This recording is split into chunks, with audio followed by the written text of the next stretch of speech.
Hi, everyone, and welcome to another episode of CineNation. My name is Brandon Sparks. And I'm Thomas Horton. And since the beginning of April with COVID-19, we kind of took a different path for this month in terms of how we look at genre. We have been looking at the sports genre for the past month, and we've reached our final entry of the month. We've done a movie in baseball and football and basketball, and we originally didn't want to repeat a sport, or I didn't want to repeat a sport, but I really wanted to discuss a movie that kind of made me want to talk about the sports genre. Because when I pitched it to Thomas for this month, this is like one I said, I really kind of want to do this one, but we kind of went away from it for the first few episodes, but I want to come back to it for the final entry, and that's A League of Their Own. I have seen this a lot. Thomas, when was the last time you probably saw this movie? Definitely back when I used to have cable. Yeah. I this is one of those movies that I don't know that I've never sat down until like yesterday. I've never sat down and said I'm gonna watch A League of Their Own. Yeah. I turn it on, and when it's on TBS, and then I sit and watch a piece of it. I don't. There's a list of movies that I don't know that I've ever seen all the way through, mm-hmm. and A League of Their Own is definitely on there. Like I've seen pieces. I've seen the whole movie.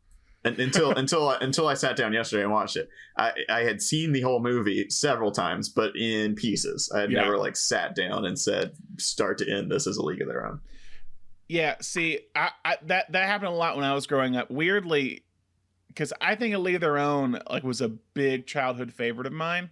I think because it was always on cable, and the love for Tom Hanks made me want to watch it.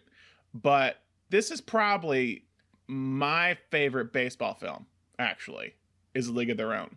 And that's why this episode was kind of going to be, I hope it would be fun, but also was kind of going to be difficult for me, because the hard part was trying to separate my love for this movie and how to like look at it critically, if that makes sense. Mm-hmm. So I have a confession. I actually watched this twice to prep for this, because I was like, when the first one came, I watched it the first time, and because I'd seen it so much, I probably wasn't paying attention that much. And I was like, I gotta watch it one more time. So I watched it last night again. So A League of Their Own, based on a real baseball league that was formed in the 1940s and the 1950s. It was formed, I believe, in 1943 and ended in 1954. So it lasted, I think it lasted 12 seasons. So way more than the XFL has.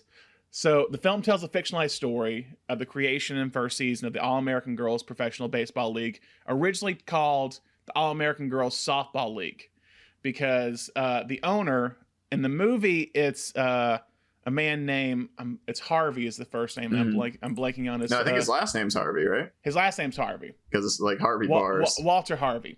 Yeah. The real person was Philip Wrigley, the owner, who was a chewing gum magnate at that time, and he wanted to open all-girls baseball league to kind of make money, since majority of the major male baseball players were all fighting overseas in World War II. So the owners created this alternative for baseball. Women all over the country tried out, and I'll probably talk more about the league later on. But the movie, A League of Their Own, follows two of these women, two sisters, Dottie Henson and Kit Keller. Henson is this outstanding catcher whose husband is away fighting in the war in the Pacific. And Kit is her young sister, always living in her shadow, but this like underdog, kind of firecracker like pitcher. She has kind of a temper, but always kind of feels insecure because of who her sister is. They live in Oregon, and they are recruited to go try out for the All-American Girls Baseball League. We see them as they're drafted to the Rockford Peaches, who in reality was probably the most winning team of the All-American Girls Baseball League. I think they won four championships in the 12 years the league was around. We see them drafted along with these other kind of ragtag group of characters, and they're led by this washed-up baseball player, Jimmy Dugan, who's alcoholic, who can't fight in the war. And we're watching them as they attempt to win the first championship of this newly formed league. So, Thomas, what are your initial thoughts when watching A League of Their Own for the first time in one sitting? the first thing that stuck out to me is how much I dislike the framing device in this movie. Starting off with the hates. Okay. It's not the movie itself. It doesn't feel like it enhances anything. Yeah. And we'll get in the, you gave the kind of story overview, but the movie opens with Kit getting ready to go to like a Hall of Fame. Dottie's the one. Dottie. Yeah, they're adding the league to the Hall of Fame, and it's her as an older woman getting ready to go. Weirdly voiced by Gina Davis, but not that's the worst part. They dubbed Gina Davis's voice over. They got an actress who looks remarkably like Gina Davis. Didn't dub over any of the rest of the teammates. So everyone else has because your voice ages. When you get older, your voice ages. And so everyone else looks the same. They did a great job with the casting. They did. But then there's just this one woman who looks like Gina Davis and sounds like 30-year-old Gina Davis. It's bizarre. It's not dubbed well. Yeah. But it also, I really don't think it adds anything to the story. And we can talk. We were texting a little bit yesterday about the ending credits, which is were those the actual? They're the actual players. Those are actual players. Cool. Yeah. Show us that. Show us some pictures or whatever. But the beginning is a really lame way to open the movie. It's not exciting. Yeah. It's not interesting at all. Drop me right into the time period, and it also dates the movie really poorly. It opens on this song. It's like a Carole King song. Carole King's. Yeah, it's so dated, and I'm especially if you're giving me a period piece, drop me right into the time period. But then there's the only tension in that framing device is kind of set up are she and Kit gonna they haven't seen each other for a while or something, but then it's not a big deal when they end up running into each other they kind of set it up. They're have you talked to Kit? And Dottie's that she's probably busy or something. And it's never really clear if it's are they not friends anymore? Are they close? Once in the end, once they meet up, all of Kit's grandkids know her. They're oh, hey, Aunt Dottie. Yeah. I really that was part of the thing when I used to watch this on television. I completely missed that opening scene usually. Same. Yeah. And I didn't really need that. It's kind of fun to see, her running into the kid and everything at the end, but did not need it overall. It's got a great ending. The period stuff has a great ending. I just don't need any of the modern day stuff. So I have some pros and cons with the framing device. It's when watching it in terms of a story purpose, I understand. I think I know what Penny Marshall's trying to do.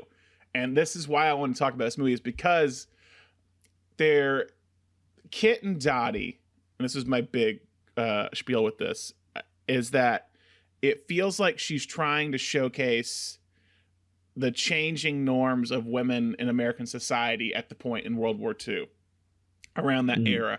And into the 50s and even kind of an early women's liberation before you get into the 60s and 70s. And I think you need the ending for it to really work. And my idea with this is that Dottie is a character who is this talented baseball player and who gives it up to essentially fall back into the role of what a woman is expected at this point. Is go back home, your husband's home, go back to the kitchen, raise the kids, have a family, don't follow your dreams. And Kit at the end of the movie, when after the final game, is she's kind of you can wait on that, you need to follow your dreams first, you can have both. Mm-hmm. And Dottie gives it up, and Kit's no, I'm gonna go do this, follow my dreams, and then that will become a thing afterwards. And at the end of the movie, Dottie gave that all up, gave the baseball up for the family and the kids, when none of her family is there with her at the end. Her mother or her daughter at the beginning is essentially forcing her out of the house, and the kids are even making fun of her grandma's out of the room finally. After now her husband's passed away, she literally has no purpose because she only focused on the family and the husband, and now she has nothing. While Kit focused on both and followed her dreams, and all of her family that is there to support her grandkids, her kids, her husband, and even in the part where she's like kind of making fun of Kit, where she's like, oh, her husband and her are traveling around, is that Kit decided to go with the changing of the tide and to actually like follow her dreams, and she ended up getting everything, when Dottie is kind of this tragic character who lost it all. That's what I feel what the framing narrative is trying to say, if that makes sense, and you can discuss on this. But I do agree, it really dates the movie. I really don't like the opening. Like it has this very 80s, 90s traveling montage for the beginning, where she's traveling to Cooperstown and to the game, and or to the reunion, and it's trying to be a memory play or a memory story, where you have she sees all of the players, and all of a sudden she's back in, and she relives all those memories. And the ending, as you said too, it ends very well, where the game's over, she's going back home, and you could probably just hit credits right there. But you have like 15 more minutes of the game, and it's just trying to tie everything up. It's like they're wanting to see Kit and Dottie reunite. You want to see what happened to Jimmy. And in reality, also too, Penny Marshall, the director, was trying to show, because this is what really happened, was that the All-American Girls Baseball League got into the Hall of Fame. And she was trying as this love letter to that era. And it is I get the purpose of it, but I do agree is that it now all feels outdated because of that. And I could see my big thing, you're talking about how you just hop in. My big thing is this definitely feels like a TV show. And I know they're trying to remake it into a TV show now, and it actually became a TV show for 6 episodes after this movie came out. It feels like every kind of sequence is contained in its own way, which is why you probably don't need the frame narrative. You could just be following all of them in the league. The frame narrative is just kind of like, it's just showing what happened to these women after the league was over. I don't know. Yeah, well, it's for what is pretty much a comedy. Yeah, it is incredible. The period stuff is really well done. It is, and it just kind of to have this like just like in your face 90s content. I mean, it's so. I don't know if that was shot in the real Baseball Hall of Fame, if that's really how the Baseball Hall of Fame looked in the 90s, but it's so bland. It's so like there's so many cool, fun colors and the costumes and everything in the past, and then it's just it's cold. Yep. Yeah. It is bland to look at, and the music is bad. It's not. I really do not like the Madonna song. No. I realized in this watch because I never had any views about it, but I realized, because I never watched all the credits all the way through, I always turned it off right when the first out, I was like, cool, I'm done. And I think it was because subconsciously it's because I did not like that song. And when I had to, no, it's not a good song. When I watched the full thing, I was like, oh, these credits are weird. Like, I don't think the song is that good.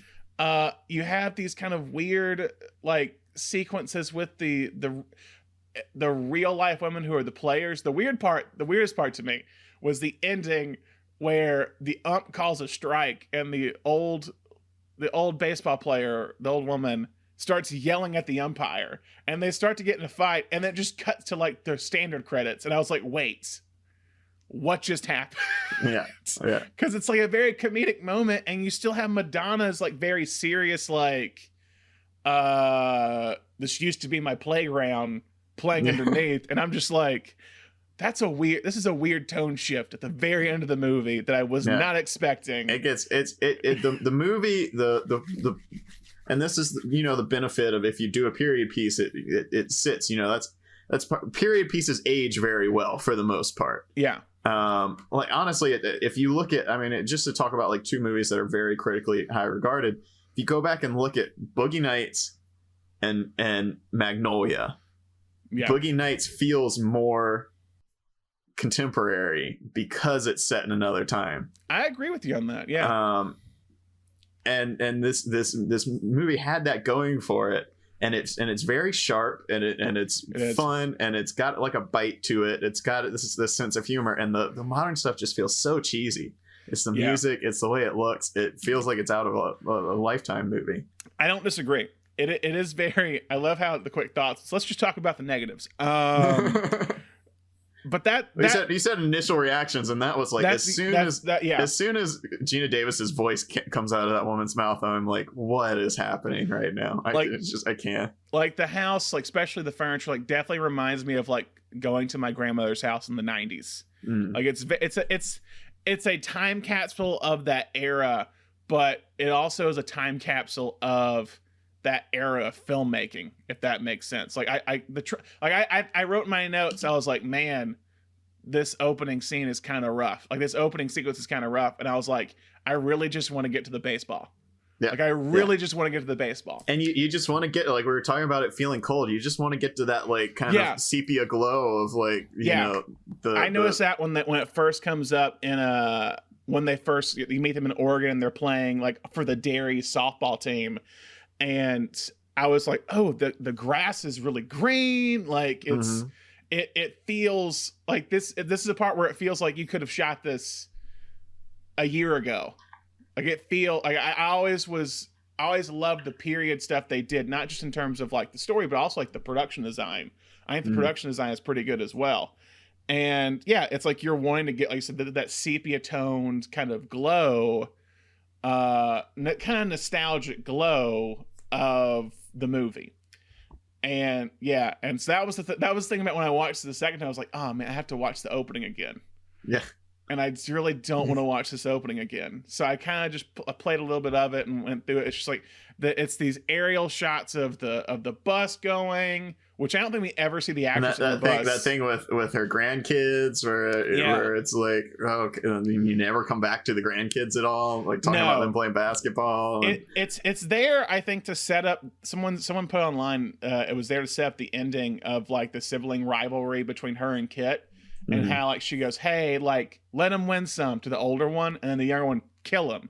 Where it's like some people think it's a parallel to the ending where did Dottie drop the ball on purpose or was it a legitimate drop when Kit runs her over at the home plate to win the World Series. We'll get into that because that's a really a hot question on the internet. Apparently, is did Dottie really drop the ball on purpose or was it a legit drop? We got all the negatives out of the way, but quick history of the film, and then we'll delve into our favorite scenes. Quick history of the film. Penny Marshall saw a 30-minute documentary on PBS titled A League of Their Own, and it was about the female baseball league at that time. Marshall kind of said she was completely unaware of the film or that the league existed, and because of that, she wanted to tell a story of this. And one of the creators of the documentary, his mother and aunt played in the All-American Girls Baseball League. And he wanted to make a documentary that honored his mother, who I think eventually she passed away after the the feature-length film was made. And so he came on board. Penny wasn't the first director for the movie. It was David Anspaugh, who did Hoosiers and Rudy. That was the initial director for this. It hopped around a bit. And then it was at Fox first, and then Fox didn't want to make it, and then Penny Marshall ended up signing a deal with Sony Pictures to like for her projects, and they were just like, oh, we'll even let you make that girls baseball movie if you want. Like it was very much like oh yeah, we want to get you here because you made Awakenings, which starred De Niro and Robin Williams, and was this very beloved or very quickly praised movie. She was coming off big. She was kind of hit a streak, and so people wanted to work with her. And so this is kind of a little bit of her like blank check movie. It was the highest budget she'd had up to that point. It was a $40 million budget, and it was also really the first movie that she was making that was a pretty much like an all-female cast movie. Like she was a female director and she had mostly directed movies about men. And this was kind of her first one. I think he had Jumpin' Jack Flash was one of her earlier ones with Whoopi Goldberg, but this is like a real, a quote on what studios would say at the time, a female picture. even though I do think it appeals to both men and women, and I'll go into that with the Hanks character. So yeah, she wanted to make this. Ended up getting made. They auditioned, and we'll go into this with casting stuff later. They auditioned over 2,000 actresses. Penny Marshall said if you couldn't play baseball, you could not even read for the part in A League of Their Own. So she had coaches at USC in LA. She had coaches at St. John's, New York, to audition every actress before they got to read. So like Madonna had to do 3 hours of workouts before she got to accept or get the part for May. The only one who didn't have to really audition in terms of baseball was Gina Davis, because Gina Davis was brought on like 2 weeks before production started, and she never played baseball before. So she had to, as everyone else had been training for months, she had to learn like 2 weeks how to be the greatest baseball player in the league. So that's how kind of it comes together. We'll get more into the casting of it. One big thing to kind of put you in context is Tom Hanks at this point, who had like 4 or 5 box office flops in a row. Like, this isn't the Tom Hanks we know today. It was like he had done Joe versus the Volcano, Turner and Hooch, The Burbs, Bonfire of the Vandies, which was the big like kind of bust where it was a $46 million movie and it made like $15 million. And so he actually had not made a movie at all in 1991. And so Penny Marshall says he came to her begging for a part in A League of Their Own, and that's how he got Jimmy Dugan, the washed-up alcoholic baseball player. That's the brief history of how it got made, and I'll get more into other stuff later in terms of like on-set life and all that. But Thomas, so we talked about some of the negatives of this movie. What were your favorite scenes in the film? I mean, I just really like all the characters on the team are really feel lived in, like, and I really like all the kind of like bonding things going on. There's just little like pieces of bonding throughout. The scene at the dance hall where Madonna has kind of like the swing dance routine, and there's just the fun little like drop of information. You can barely even hear it over the mix of the music, but where she's off dancing, and they ask, I forget what Rosie's character. I forget what Rosie's character's name is, but they kind of ask her like, where'd she learn that? And Rosie says, "Oh, my dad owns a dance hall." It's where that's where you basically find out that Madonna was like a stripper. Yeah. And she's like, she was a dancer there, and I was the bouncer, and we came up, and that just the two of them are great in it. Yeah. And both their characters are really fun, and I like their whole little backstory. I just all the little like the little pieces, and this is really a movie of montages. I realized watching it this time, it's almost entirely just playing interspersed with like traveling in between games, and it's really well done. But it's hard to pick like a favorite scene, but there's just little moments. I love those where Madonna is teaching the one woman who doesn't know how to read. She's teaching her to read out of like a pornographic book, and they're like, what are you teaching her from? And she's like, she's reading. Yeah, Madonna is kind of like the big sister of the group, if you notice. And I know I was looking at that kind of in context when watching it this time, was like, Madonna is literally the Madonna of the baseball team. Like, I was just like, she's also the one, it's a movie about a bunch of women who I mean, obviously in 1940, who did not have a lot of strength in society, and it's about all of them finding their strength, and she's presented to you as really the only woman who was in any sense liberated at that time, who did have any personal strength, and that's because she was kind of socially shunned for being technically, I guess, a sex worker. And so she's the only one who really has like a lot of independence heading into it. So she kind of becomes all these women who are suddenly independent and don't really know what to do, what they're allowed to do, and she's the one who's had to deal with that already. Yeah.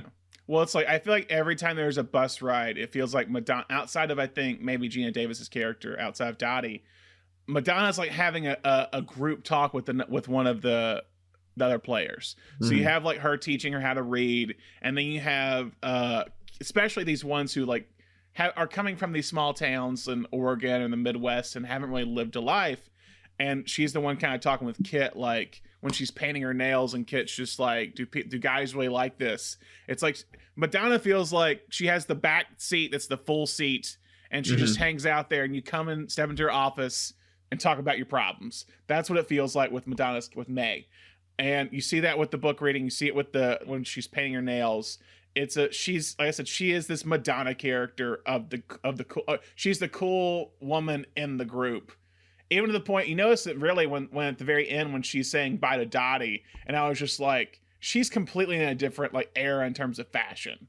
And in terms of like class, if that makes sense. Like everyone else is just kind of like in period clothing, and Madonna looks like she's about to go to the beach in Malibu compared to everyone else. No, Rosie O'Donnell, who played Doris, is the character name. Yeah, I really like their chemistry together. Yeah. And it's crazy to me that they didn't know each other before the filming. And Rosie, who really hadn't done much, I think this was like her first film or one of her first films, and how she was just like so starstruck by Madonna. Yeah, I do love that we're talking about favorite scenes. I do love the intro of the two of them where you can just tell already that they're like the two buddies, and they're there, they know their stuff, and they have that shot where they chuck the ball at Kit, and Dottie grabs it out of thin air, and Rosie's just immediately like, oh, okay, all right, I'm into her now. You brought up a good point in terms of their intros. In terms of writing a screenplay and directing a specific script, this movie has really good intros with mostly all the characters. Example is May and Doris, where it's like the first time you see Doris is she's bouncing a baseball bat on her thumb or whatever, and then May's smoking a cigarette and putting and stepping up into the shot. When you see John Lovitz, his first time is he's sitting behind this big guy. She just like starts yelling at the guy, "Hey, out of the way!" Like it's a very like, it draws your eye to this character, and it makes you wonder, who is this person? They give you these little things, even for the people that you don't get to know that well, like the moment when the woman who can't read is like looking for her name on the sheets to see if she's made the teams or not, and another woman hops up and like she recognizes what's happening and jumps up to help her while the coach is like yelling at her. And both of them become teammates, and we don't really learn much more about either of them throughout, but we know that that's a great thing to just give us, where throughout the movie, anytime that, especially the woman who like jumped up to help her, I'd be like, oh, that's like, you just get off the bat that she's caring, and she's looking out for other people and that sort of thing.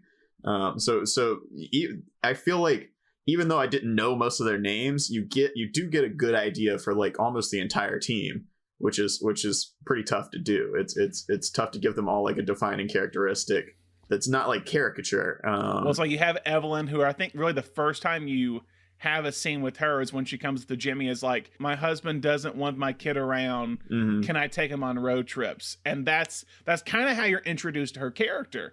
With Jimmy, it's the same thing, where it's like, it's such a it's at Harvey's estate, and Harvey's trying to hire Jimmy to manage one of the teams, and it's a wide shot of like kind of his estate, and then Jimmy just like bloated and sweaty with like a patch because he cut himself shaving. And that's how you introduce him, and he looks like hungover, even though he says like, oh, like I haven't been drinking because I'm poor. Like it's just a great intro to that character, and I do think it's done consistently throughout the film, and that's one thing I love about it. It's like, I think it's a perfect example of like, hey, how can I write an ensemble piece and introduce all of these characters in a distinct way? And I think this film does it. And I do agree with you on the montagey thing, because you kind of have characters coming in and out. So that's why it kind of feels like a TV show to me, is that you're having a character just kind of leave, and maybe they come back, maybe they won't. And it feels like the sequences are very contained. We're like, okay, this sequence, we're just focusing on this league might close. What do we do? And then we make the league popular again. This sequence is just on us getting drafted, and then we have to go to this beauty charm school. Like, they feel like contained episodes in a TV show. I love that montage of when they actually start winning, because that's when you really start to see kind of a lot of the play. And again, I love Tom Hanks in this role as Jimmy. And that's why I think it's kind of the perfect supporting role, is that he kind of has the like redemption story in this. He's at his lowest point. He's kind of, we're talking about like kind of Crash Davis in a way with Bull Durham, to bring it back. It's that he's kind of this guy, he's this Pete Bell, where he's lost his passion for the sports, and these women bring it back to him. And that's what makes him so interesting, is that he's also a character where he's a man, and this goes into another one of my favorite scenes I'll talk about after this, but he's this man who, he's washed up, he's an alcoholic. Because of that, he hurt himself and messed up his knee, so he couldn't play baseball. Then the one thing that happens, the war happens, and he wants to go serve his country, but he can't because of his mistakes, because he's not physically fit. So he's in this mindset of, and he says, you get useless very quickly. It's kind of this idea of masculinity where he's like, I can't go fight and die in the war, the one thing I want to do. And now I'm stuck here with all the wives of all the men who are doing the thing I can't do. So he feels like he's just like not much of a man, and he's lost the things like baseball that made him feel that way.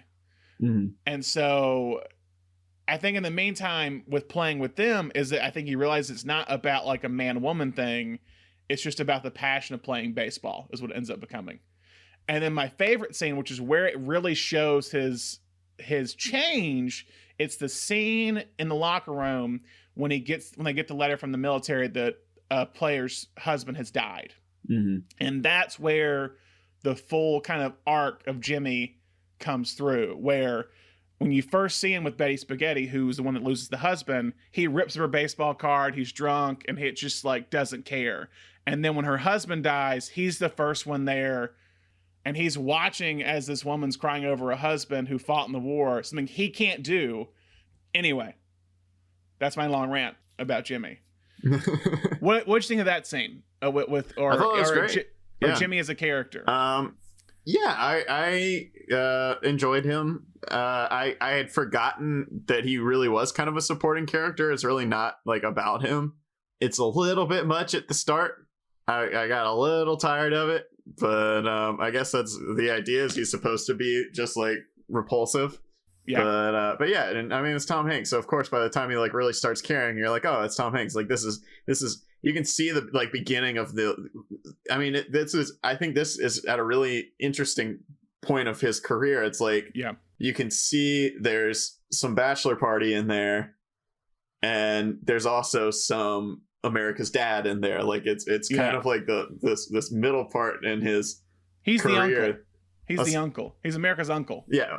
Well, and that's back when he used to be America's alcoholic uncle on TV, and now that he's donating his blood to save mankind. Yeah. It's somewhere in between there, and he was able to tap into both in this. Yeah. It's a little bit much at the start, but it's fun. He's. You can tell that he was just kind of told like, hey, you're a comedic side character, / mentor figure, like have some fun with it. When do you think he starts to change? Like, I have the idea of when it comes full circle. When do you think he starts like, oh, let me start managing them? I mean, the first moment I really noticed is when he catches Dottie coaching and he kind of gets mad. Yeah. And that's the first time you see any sort of like effort from him. There's the scene when they're both giving, I think it's Kit going up to bat, right? No, it's Marla. Yeah. Giving Marla like opposing advice on what to do, and he gets mad at her. And you know, I think it's that moment realizing that like he's been sitting back and like not doing anything, and he's realizing that someone else has been coaching the team. And that's the first time you really see him like get involved, I think. I do think Dottie is the reason why he starts to love the game again. I think it's a little bit of also the other women, but I think Dottie, because in the montage when they start winning, anytime Dottie does something, Penny usually cuts to a shot of Jimmy, and it's kind of this like marvel that she could do something like that. And there's a cut scene. This is a big controversial cut scene, by the way. There's a lead scene in the movie where they kind of have a discussion about this, and they take some of the lines from the scene and put it in the scene when Dottie's leaving with Bill Pullman, her husband. Mm-hmm. And he's like, "Oh, you light up when you play baseball." This was in this deleted scene. It's a scene where Dottie and Jimmy have become closer. Jimmy, they use the part of the scene in the movie when he's just like hitting baseballs. Mm-hmm. He's talking about, he's like, "I even hit like a girl." Well, they put that scene very early in the movie. It's just like kind of a filler piece. In reality, it's much later. And he's hitting, and then she walks out, and it's after the big blow up with Kit in the locker room. Mm. And then it cuts to her telling David Strathairn, "I want to trade." In between that is when she sees Jimmy, and they have this rant of, he's like, "Hey, you're the best baseball player. Like, I see it. Like, you're like Cobb. You're like Ruth. Like, you can do this better than anyone. And I don't know how you don't see it." And then he kisses her. And they're just like, and she kisses him back. And then it's like, oh, wait. And then she runs away. And then it cuts to her in the locker room. And she's crying because of that, not because of Kit and everything. She's not crying. She's upset. She's upset. And that's when David Strathairn walks in. He's like, "Hey, what's going on?" And she's like, "I'm leaving." And it's not because of Kit. It's because of the relationship with her and Jimmy when he kisses her. And apparently when they did the test screening, people were so upset by that scene. Yeah. Because I feel that. I echo that. Players in the former players in the All-American Girls League were just like, "We would never do that." She was like, "This lady's husband's off at the war, and now she's like making out with this drunk, alcoholic, washed-up player who's been kind of a dick the entire time." And then even just the regular test audiences echoed that, and they just like cut it. But they took some of that dialogue, because I think the dialogue was important in terms of like Dottie's passion for the game. But yeah, there is a lot. They do change. There's a lot of deleted scenes in this movie, and I think Penny Marshall shot a lot of stuff. One big thing is that she shot a lot of unscripted innings of them just actually playing, and put that in a lot of those montages. Let's see, other favorite scenes I have. Actually, I like this scene mostly, but I think it has a topic of discussion.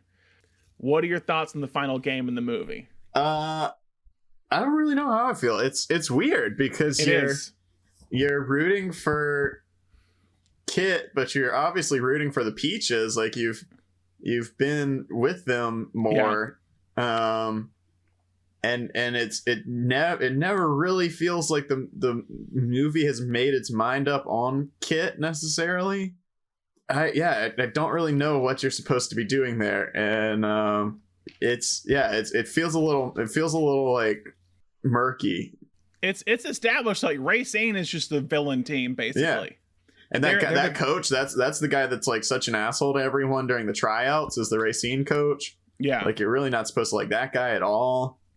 It's weird. But the part that really makes them just feel like an evil team, and I want to discuss this, and I noticed it for this time, Hans Zimmer is scoring a war movie in this baseball scene. Like it's just like dun dun, like it's just very like epic. It's different than the rest of the movie. It feels like we just took a huge pivot into World War II war film, and we're like watching Saving Private Ryan. And it's like, because it's like very dramatic music, and it just I don't know how I feel about it. And when if you go back and listen to it, and we'll probably play a clip right now, but like it's just a very like, it feels like they're trying to kill each other just from the music being played. And it's just so, I don't know how I feel. I don't know. But let's talk about Kit for a second. And you've said some stuff. What were your thoughts on Kit and Lori Petty in general? Yeah, I mean, the movie is very obviously, it sometimes feels like it. If you were to ask Penny Marshall, she would say it's a two-hander. It's about Dottie and Kit, but I don't know. You never quite get enough on Kit to really feel like she is a co-lead in the movie. Yeah. It feels like it's Dottie's movie, and yes, her sister is a very important part of her life, but it never quite hits home for me that like that this is Dottie and Kit's movie. And I'm not sure that the script ever really hit that, or maybe it was in the edit, but it just doesn't quite. It never feels like we see enough of the movie through Kit's point of view to make it also her movie. And so there's several times later on, like during there's a couple of shots specifically during the final game when we're supposed to be seeing something through Kit's point of view, and it feels a little off because we've never really done that before. That's fair, because I know the one thing I'm thinking of is when Dottie hits the base, when Dottie gets the go-ahead run and knocks in Doris and May, and it's this, again, it's the music too, it's this like close-up on Kit's face where like she just witnessed death, and it's like supposed to be Kit's like weirdly like Kit's descent into madness is what it feels like. Yeah. And there's she's like, it like follows her into the dugout, and she's like tearing up. Yeah. And she's crying. It's like, I can't beat her. I just can't do it. Like, it's definitely like the sibling rivalry has come to its all-time high. And it's like, I can't beat this woman. She's a machine. Mm-hmm. And then it's like, yeah, no. if you think back through most of the movie, like there's several times when you maybe could have like split the point of view. Like specifically the scene where Kit confronts Dottie in the boarding house. You're in the room with Dottie. Kit comes in, she throws something at her, and then Kit leaves the room, and you're still there with Dottie. The smart choice would be like actually see Kit get told she's going to be traded. Mm-hmm. Yeah, we're never really with her until the end, so it just felt a little. At the end there, it's like, am I supposed to be rooting for her? Like, is Dottie rooting for her? Because if Dottie is rooting for her, then I will. Yeah. But like, I'm on Dottie's ride. Like, that's what it feels like. I think this is interesting because I think this brings up a good point that goes with the question: is does Dottie legit drop the ball, or does she purposely drop it? Because I think what you're saying right there is that are we with Kit or are we with Dottie? That's why this question is, did we want Kit to win or do we want Rockford to win? Mm-hmm. And Dottie's supposed to be kind of, I guess, the audience surrogate, and we don't really know Dottie's kind of mentality of what she wants in this. I think it's an interesting point to bring up is that you don't really know who you want to win because it's a little muddy on whose POV it is. In the final game, at least. Yeah. I think the only time you really see... There's two times you see Kit, I think, beforehand where it's her POV, and it's when she confronts Ernie, who's John Lovitz's character at the farm, and then I think the other time too is when Hanks, right before the blow up between Dottie and Kit, when Hanks grabs her and throws her in the shower, and that's kind of it with like in terms of like we're just doing this from Kit's perspective. On set life, real quick, all the injuries you see in the movie are real. There's that one shot of the backup catcher, the Canadian, with this huge bruise on her thigh. Yeah, it's like bleeding. Yeah, she got that from sliding, and apparently she said it didn't disappear for over a year. Like it was on her thigh for that long. Alice, that's her name, right? Alice. I don't know why I can't remember anybody's names. I remember that one. She's the one they tell her they have to tweeze her eyebrows. That was her like defining characteristic for most of the movie was they gave her a hard time about her eyebrows at the charm school. Again, I keep saying it's a TV show. I'm really intrigued to see what they do with the show when it comes into a show, because Alice is a character. When Dottie drops the ball at the end of the final game, it cuts to Alice. Like the first cut is to Alice because she was the backup catcher. Jimmy makes a great point when Dottie shows back up. He's like, Alice caught for every game of this series. That was one of my ending questions. Was like, do you really put in Dottie? By the way, has she been driving for like a week? Yeah. Or I mean, granted, it is 1940s, so it's cars like were slower back then. Cars were slower, like 30 miles an hour. I don't know. But like it's like, oh, we got there and we turned back. I was like, did it take you 2 weeks to get to there and back? Because like she's been gone for all these games. But yeah, so Alice has been catching the entire time, and then it cuts to her when Dottie drops the ball, and she's just kind of like, man, and you're like, I bet she's thinking, I wouldn't have dropped that ball. I wouldn't have dropped that ball. I would have shouldered Kit and boom, laid her out. Yeah, it's like that would have been it. And she's kind of like, man, what would have been? But yeah, so she got a real injury. This is kind of a funny thing. During the filming, the actors took turns entertaining the unpaid extras during the big baseball games, because they're just like, hey, show up, we need people here. Tom Hanks would do puppet shows. Rosie O'Donnell did stand-up. Rosie would also sing Madonna songs because Madonna allegedly refused to go out and sing for the crowd.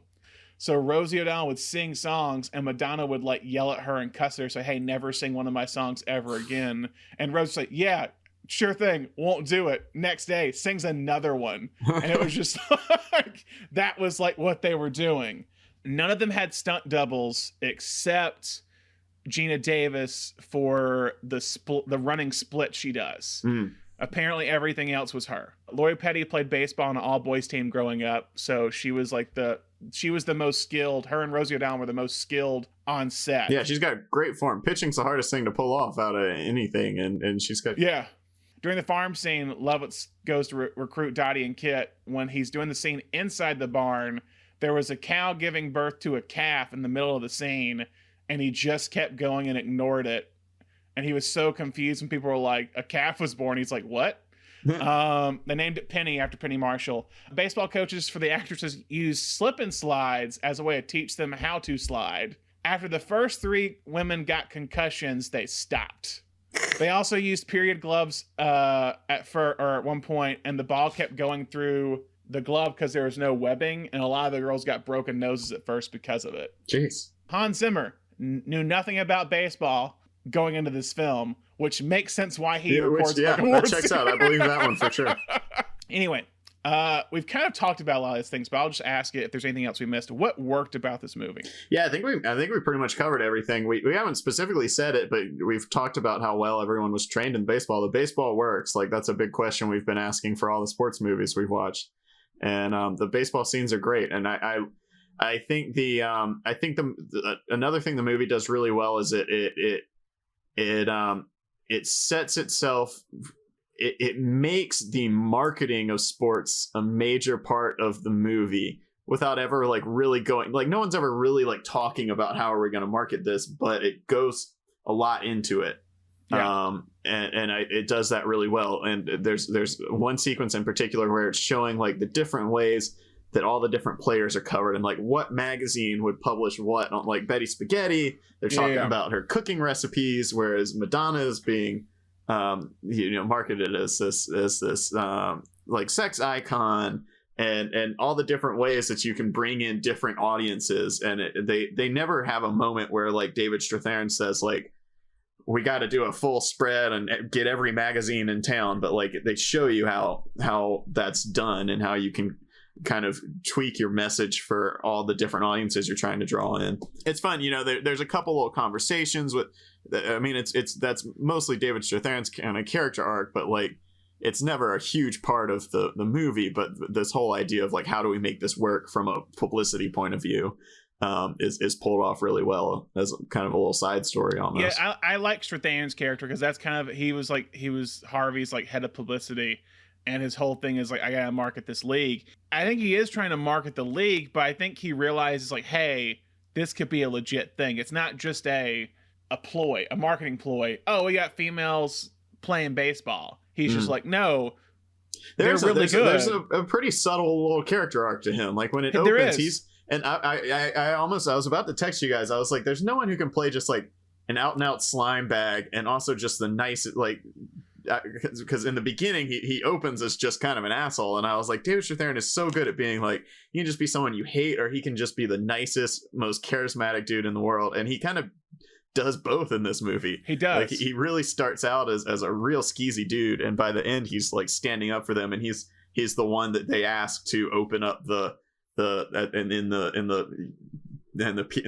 modern day stuff that we didn't really care for that much. They bring his character back to let him be like the one who opens up the wing, because he was responsible for helping keep the league alive.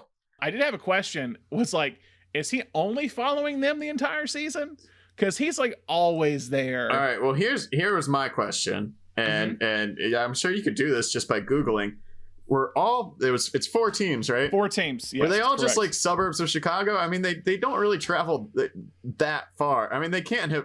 There's no way they were like, all right, one's going to be New York City and like one's going to be Chicago. Like they were all Midwestern cities. Yeah. So it was the Racine Bells, Rockford Peaches, South Bend Blue Sox, and I think it was like Kalamazoo. So really, at any time, there is only even if they played on the There's same only two nights, games there's going only on. 2 games he could be at. Yeah, so realistically, he would be at most of them. He'd be at least 50%. That of was a them. question I had for later, but I was like, are they fighting for a playoff spot when there's only 4 teams? Yeah. Like, or are they just fighting for like the World Series? Is that all they're fighting for? Because like at one point they're just like, it was an important game. We had to get a playoff spot. I'm like, there's 4 teams.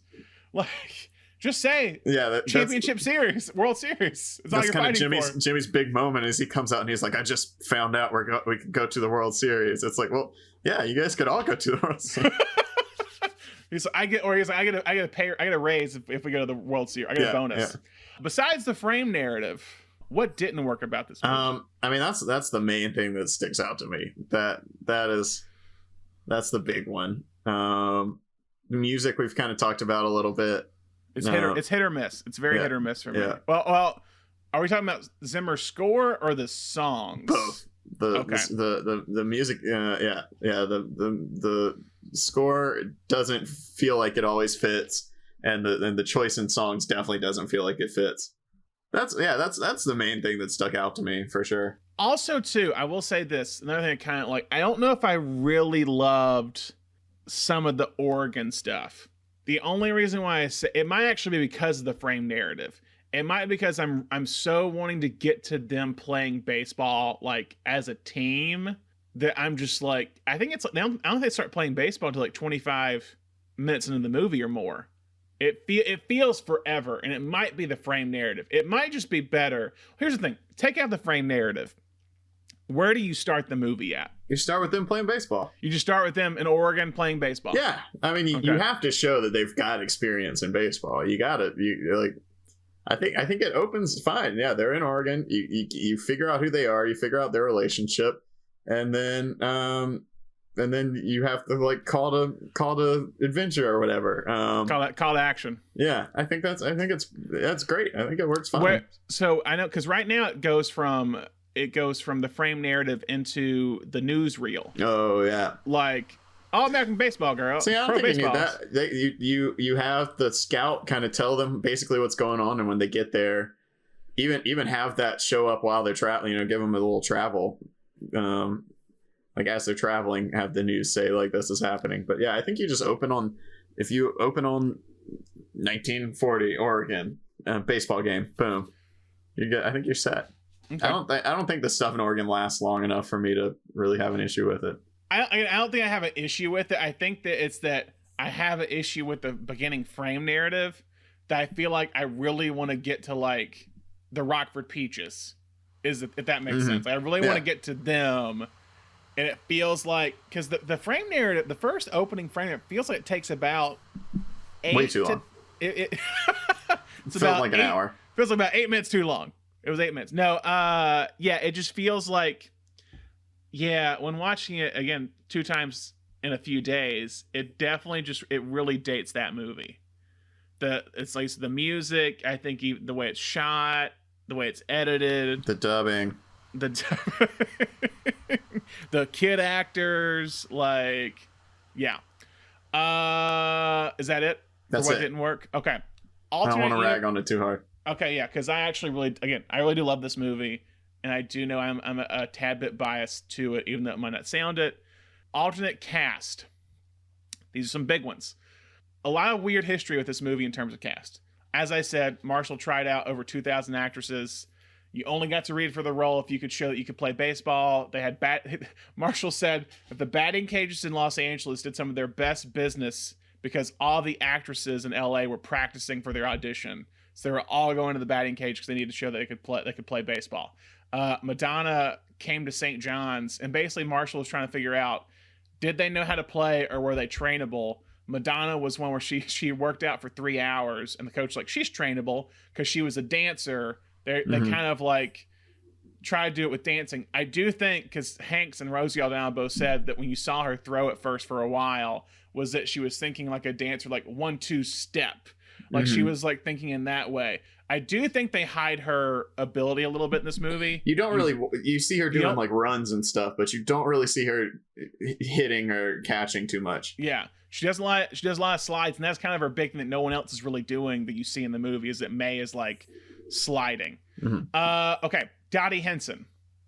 Originally, when Marshall came on, she wanted Demi Moore for the role. And Demi Moore auditioned and played baseball and was going to be in it, but then she got pregnant and could not do it. Before she came on, Brooke Shields was offered the lead role in 1988, and then it was rewritten after the writer's strike and she dropped out. Sean Young was also considered for Dottie at one point. I've also read that Laura Dern was considered for Dottie at one point, which I don't know. I think she was too young for Dottie. Mm-hmm. I think she feels more like a kid, if that's a true rumor. The big one that is real, that actually happened. I actually know this one. Deborah Winger? Yeah. I knew that story. This was a major market correction. This was a major point in Deborah Winger's career. I don't want to say downfall, but this is where she kind of went away for a little while. Deborah Winger was cast in the movie, and a few weeks before production began, she dropped out of the project. There have been a number of reasons why. I have heard the one reason I was hearing was that Winger said she had injured her back before the filming, and that's why she couldn't do it. The big thing that I've kind of heard from Penny Marshall, apparently I was reading that she said in her book, was that Winger did not want to be in the part after Madonna was cast.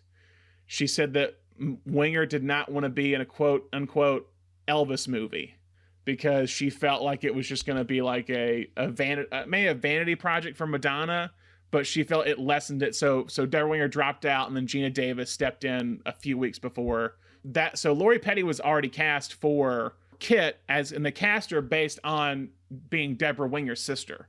And so when they cast Gina Davis, they had to dye Lori Petty's hair red. That's Deborah Winger. Kit Keller was actress Maura Kelly, was to portray Kit, but she hurt her ankle during the filming of figure skating movie The Cutting Edge. Allegedly considered for the role of Kit. This is the second time she's appeared on this series of shows. Molly Ringwald was considered for Kit at one point, allegedly. For Jimmy Dugan, before Tom Hanks, initially cast in the role, James Belushi. No, thank you. Okay. I love Jim Belushi. Walter Harvey, this is definitely true. Penny Marshall originally wanted Christopher Walken, but they could not afford him. So Gary Marshall stepped in last minute to play the part. 3 people who auditioned or wanted to be in it but did not get to be in it. Farrah Fawcett wanted to be in the movie, but Penny Marshall said she was too old for the film. Laurie Singer from Footloose, the lead female in Footloose, was to be cast, but she insisted on a bigger part, so Marshall did not cast her. Marissa Tomei filmed an audition tape of her playing baseball, being coached by Joe Pesci while they were filming My Cousin Vinny. And Marshall, this is true, Marshall said she wasn't much of a baseball player, so she didn't get to read for the role.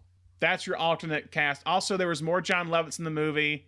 They cut that out. I think he came back at the Sud Bucket scene and had a big, long speech about Babe Ruth and about baseball, and allegedly Lovitz said that if that scene would have been in, he would have won an Oscar for it. Find that very hard to believe. There's just enough John Lovitz. Maybe it's just touched too much John Lovitz in this movie.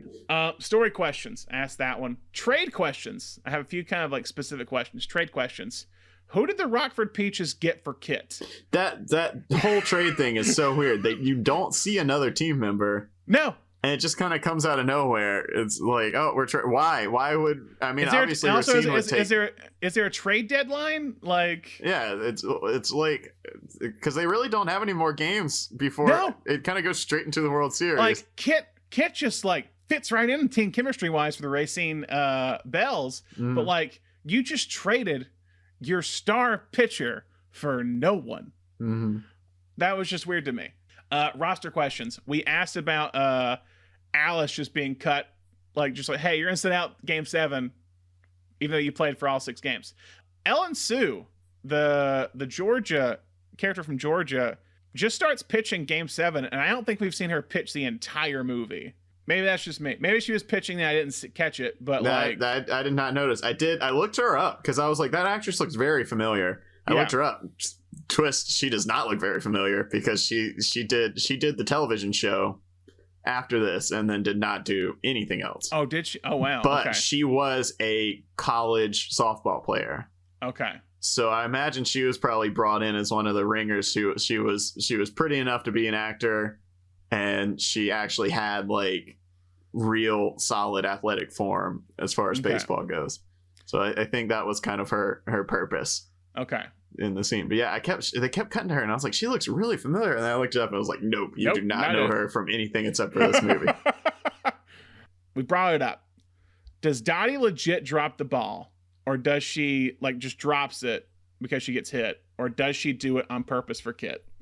I don't know, man. I don't know if I'm happy with either of these answers. I don't think it's weird. It's a weird ending because I don't think she's a great player. Like I don't think she would just lose the ball like that. But also, like, is her? She's gotten so close with all these women. Is like the happiness of her sister as important as like all of these women that she's really close with? That this means so much to them. Like, it's a weird thing to make the climax of your movie. Is like. Yeah, I kind of hope she did drop it legitimately, because there's a lot of questionable ethical grounds if she dropped it just to like make her little sister feel happy and feel good. Like, yeah. So like when I was growing up, I always thought she did it on purpose, and now in watching it, I think she just legit dropped the ball, because right before that, she goes up to Ellen Sue, the pitcher, and it's like, hey, she likes fast high ones. Can't hit him. So I feel like she wants to win. But also, just like speaking ethically, you know, if she did show up, she has not played a single game of the playoffs. She shows up for the final game of the series and then throws the game for her sister. Like, that's awful.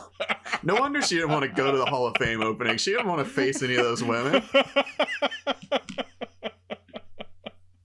She's been living with that guilt for decades. Yeah, she didn't play at all in the whole series. And she shows up at the end and ruins it forever. Remember when I lost that series for you? Oh, man. Oh, gosh. Okay, continuing. Awards. Least realistic player. I once again, I do not know names. I know her as the character from Monk, Sharona from Monk. She has the son. Evelyn. I mean, and she's set up to be kind of the weakest player. Like, that's why Hanks has always given her such a hard time. But they don't show her a lot, and when you do kind of see her, the only time they ever like feature her as a player is when she has something that needs to be worked on. Yeah. But she does. I mean, it's one of those you can kind of see in a lot of sports movies like this. You can see the trade-off of like the more character actors. You can see the ones that were brought on to be like players and the ones that were brought on to be comic relief. And she was very obviously like a comic relief character and wasn't necessarily the strongest player. That's not a bad pick. I'll say Madonna, just because I do think they hide her talent very well. Her ability. Like, I think I read that she was supposed to be third base, but they're like, no, we're going to put you in the outfield because she couldn't really master the infield. Don't know if that's true. Don't sue me. But I do think you don't really see much of her play outside of the slides. I think you see a few of the hits. So yeah, but I would say Madonna just because of that. Most realistic player. I think probably Gina Davis, honestly. Or really? She or Lori Petty. Yeah. I think they're very heavily featured and they pull it off well. Probably Lori Petty more so than Gina Davis, but yeah, both of them do it very well. I agree. I had Lori Petty. I also had Rosie O'Donnell because I think Rosie. I'm going to talk about Rosie for a second because I really love Rosie in this role. The realism, not just in play, but also in how she talks during a game, is that Rosie she's kind of the Jimmy on the field, where she's always saying stuff where it's like, okay, Ellen Sue, that was okay, Ellen Sue. Like, forget it. Like, it's very much like she's this like self-motivator on the field, where I don't feel like those were lines. That just feels like Rosie realistically playing this game as if it was real. So yeah, I would say Lori Petty because I think the pitching, but I think Rosie captures like the realism of the actual like attitude on the field, if that makes sense. So yeah, I'm adding an award here. We'll see if we keep it. The Beatrice Straight Award. Beatrice Straight won Best Supporting Actress for Network in 9 minutes, the shortest amount an actor has been on screen and won an Oscar. So in this category, the actress with limited scenes but kills it. Who do you give it to? It might be David Strathairn in this. I really bought his arc that they give him. It's you really buy into that his character with only a couple of scenes. Yeah, I really love Strathairn, #GOAT.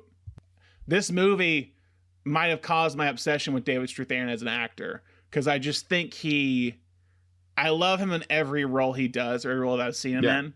Same. It's just he is a phenomenal supporting actor who you don't really see a lot of lead roles from, but like phenomenal. I think him and Frances McDormand did a lot of theater together early on, like the 90s and 80s. Phenomenal actor, love him. I'll also give that. Any more thoughts on Jon Lovitz? A lot of people would say Jon Lovitz deserved this role, this award.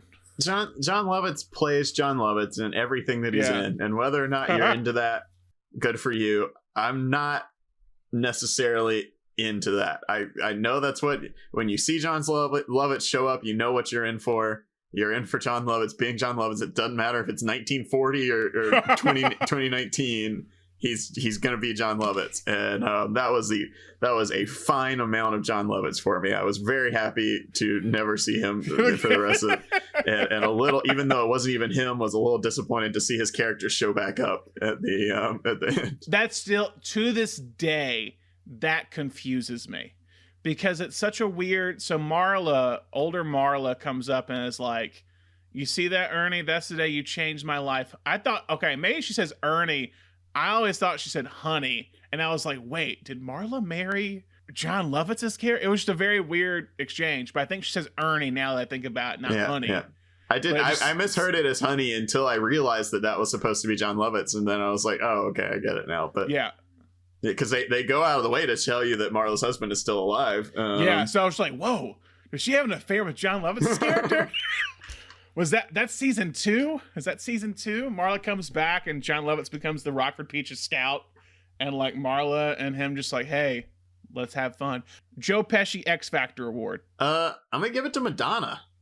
Oh, I thought she was fantastic in this. I one of those things, I hadn't revisited this in a long time, and I kind of remembered like, oh, it's just like some stunt casting, but she's great. She okay. And I'm not a Madonna fan. Just gotta throw that out there. As a musician, as a public figure, not a fan, but she really is. It's one of those things where you're watching it and she is May. She's not, and it's tough to do with that kind of stunt casting. It's tough to. People are always concerned that it's just going to be Madonna. It's going to be a bunch of 1940s baseball players and Madonna, and she completely dives into that role, and like we said, it's a really fun role as in the dynamic of the team, and I think she kills it. Yeah. Where do you put Tom Hanks then? Tom Hanks is there. Tom Hanks is there. You're not I give him the X Factor award. He's on 11 and I want 10 in this. Well, I'm giving him purely for, I still think maybe the most quotable line in sports some of all time, with no crying in baseball. I support you in that. It's just not my call. Okay. Thomas is going with Donna. I'm going with Tom Hanks for the Joe Pesci X Factor Award. I think it's the first kind of real division we've had on the X Factor Award. The Gene Hackman MVP Award. Gene Davis.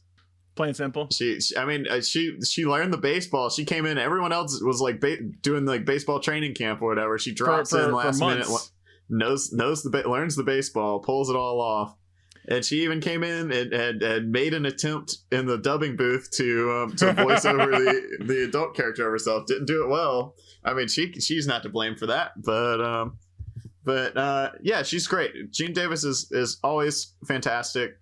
And this is like we've said, whether intended or not, this is her movie. Whether it was meant to be a two-hander at any point, it ended up being her movie, and I think she owns it. I'm gonna agree with you. I am gonna throw out a nomination though, and steal a play out of your playbook from last time with Blue Chips with doing Ron Shelton. I'm gonna also say Penny Marshall should be kind of talked about with this. So a lot of things. It's just in terms of, say, women in film at this point in time. Penny Marshall, there's probably also, I think, Amy Heckerling. and a couple other filmmakers that I'm blanking on at that point. I think Nancy Meyers was working, but was not a director. Nora Ephron, as we've discussed in the show before, was up there working as a writer-director. Penny, you're taking... she became this critically praised director for a lot of these kind of quote-unquote male movies with Awakenings or Big. And A League of Their Own is kind of her first female movie. And so she has a lot riding on it. It's also a baseball genre that had at this point, it's come at the tail end of the baseball kind of boom after Field of Dreams and Major League and all that. And it's kind of the only like non-male baseball movie. And I think she had a lot on the line and really succeeded in making it work. It is still the highest grossing baseball movie of all time, unadjusted from inflation and adjusted for inflation. Like it's a movie that's also kind of stood this test of time. And I do think Penny has something to do with that. And I think too, it was like I don't think she really had a movie after this film that was as good. If you're on rewatchables, this is their peak. Apex Mountain. Don't sue us, Bill. But it's just very much this is kind of, it's not her highest grossing film, but also was the film that made her the first female director to have 2 movies that made over 100 million in the US. So yeah, I'm gonna throw that one out there. So I think it's her and Gina Davis. I do think Gina Davis, you're coming off post Thelma and Louise, and I don't know if I think after this too, this and Thelma and Louise are her 2 most memorable roles, and she won an Oscar, and no one talks about that. So this kind of has to show the importance of her in this film. But this is probably top 2 talked about roles of her in career. Last chance. Any other performers or aspects of this film you want to mention? No one? Cool. Nope. I think we covered it. Shout out to Gina Davis. I know she has a Bentonville Film Festival in Arkansas. She had a lot of reunions at League of Their Own. Gina Davis is also kind of pushing, I think it's Gina Davis Institute on Gender and Media, which looks at kind of the entertainment industry and to dramatically increase the presence of film characters in media. Yeah, I was at an award show once where she was given the the kind of Lifetime Achievement Award it was a casting award show, and she came and accepted the Lifetime Achievement Award for kind of shedding light on the casting process for women and that sort of thing. Yeah. And so her film festival in Arkansas is kind of like a branch off of that, where they're trying to showcase films that show gender diversity, but also just diversity in general. And I think I've read that it's the only film festival that guarantees film distribution if you get accepted, is the idea. So it'll be on VOD or something at some point through the festival, or released in theaters. Something actually release it in theaters of some kind. So you get some sort of limited release if you even get accepted into this film festival. Final questions. Yep. They're currently remaking A League of Their Own as an Amazon series with Darcy Carden and Abby Jacobson from Broad City, and Darcy Carden from The Good Place, Abby Jacobson for Broad City. Ignore that, because I'm excited if they do with that, but ignore that. If you're casting this as a movie or a TV show, who do you cast? I've got this. You ready? I'm ready. You ready? Okay. Coming soon to a theater near you. From writer-director Greta Gerwig. I knew you were going to say it. I knew it. A League of Their Own, starring Saoirse Ronan as Dottie. Okay. Florence Pugh as Kit. It's just a little women cast. Timothy Chalamet as Jimmy. Nope. What was Rosie O'Donnell's character? Doris. Beanie Feldstein as Doris. Okay. Ariana Grande as May. Okay. And Alden Ehrenreich as Jimmy. Okay. I don't hate that. I don't hate that at all. The only problem I have with the casting of Tom Hanks is he's a little old. I get that he's playing up, but I think I want somebody a little younger to really get across that he is in the prime of his life and he blew it. The irony of that statement is that Tom Hanks was worried about this role because he felt he was too young for it. Mm. And it might be that he's playing it up to look bad, like, and they make him up to look bad. He put the weight on for it, but he does feel, and I also, like, Babe Ruth was a baseball star, like, you know, our idea of an athlete at that time period was very different, and people aged differently back then too. Yeah, but yeah, I think someone like Alden Ehrenreich could really, like, drive home that, like, this guy could be a huge baseball star. This guy could be B, fighting in the war right now. And he blew it all. At the prime of his life, he's stuck doing something he hates at first. Those are some interesting choices. I have no alternatives. This is mainly a question for you a lot of the time, because I just want to see what you would come up with. That might be my new favorite movie. If they made that, that'd be incredible. Who's David Strathairn? All right, we're going a little bit older with that. Honestly, give me David Strathairn. Give me David Strathairn in the Gary Marshall role. I would say that too. That's what I was gonna say, as Harvey. Yeah. And who's a good David Strathairn, a young David Strathairn, like a solid character actor. I don't know. There's a lot of character actors I really love right now. Sam Rockwell. Yeah, sure, absolutely. If he'd do it, yeah. Sam Rockwell as okay. I mean, you can honestly, I mean, you might say a little bit too older, but I would buy Sam Rockwell as a Jimmy as well. Yeah, he's got the athleticism for sure. Yeah, and I think he has the sarcastic nature that Hanks has. Does this movie fit into any other genre besides a baseball or sports movie? Yeah, I think it's like a big buddy comedy. It's just about being friends and becoming friends and a little bit of a coming of age, not like a coming of age, but, you know, like a coming into a new era, like they're coming into independence, kind of, it's a shift. It's a shift, and I think it's a shift in America, a shift in the culture at that point. It's also just it's a big traditional ensemble piece as well, it feels like. Okay, there's also kind of a hot topic in terms of the internet, in terms of ranking of this movie, because a lot of people, it's weird, I see a lot of people rank this movie low. I've seen people rank it outside, like, top 15 baseball films, which I think is ridiculous, and top 25 sports. How does this rank in both the sports genre and baseball genres? I mean, I can't do solid, like, numbers, but it's definitely in the top. Like, I'd say top 10 for sure. For sports? For sports, yeah. Okay. Baseball, top 3. Yeah, I would. Yeah, this is my favorite. I don't know, Bull Durham. Let me go top 5. Now that I'm a new Bull Durham convert, I'll say top 5 for sure for baseball. What? Okay, because you're also a natural fan. Natural and Major League. You gotta put Major League in there. See, it's been a while since I've watched Major League. League of Their Own. It's a movie I weirdly actually probably watch once a year. It feels like. I don't know, since watching it twice recently, I will watch it again the rest of the year. I don't want to watch the opening or closing of that movie again. Mainly the opening. Closing I'm okay with. Closing I'm kind of okay with, because I really like seeing the older actors that they've cast and everything. And I do like some of the Hall of Fame stuff, but the opening really, it hurts me. But it's up there for me. Any other thing? Was there any info I missed that I wanted to say? Side note about the league, kind of the history of it. This is a conversation that we could do for a while, but we're not going to. It ran for 12 years, but the reason why they say it actually wasn't as unsuccessful as they portray in the movie, people actually went, and the reason why was because it was in these Midwestern towns that did not have access to baseball. There was no television at that point to watch a baseball game.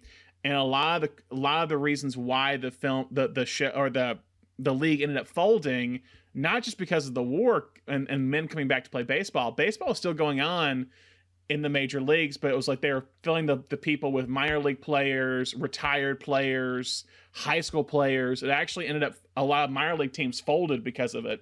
But it was because of the rise of TV, is that in the early 50s, TV became a household thing, and people now had ways to view the Chicago Cubs, the New York Yankees. So they weren't going out to see women play baseball for some reason. And so ended up folding because of that, because of the rise of television.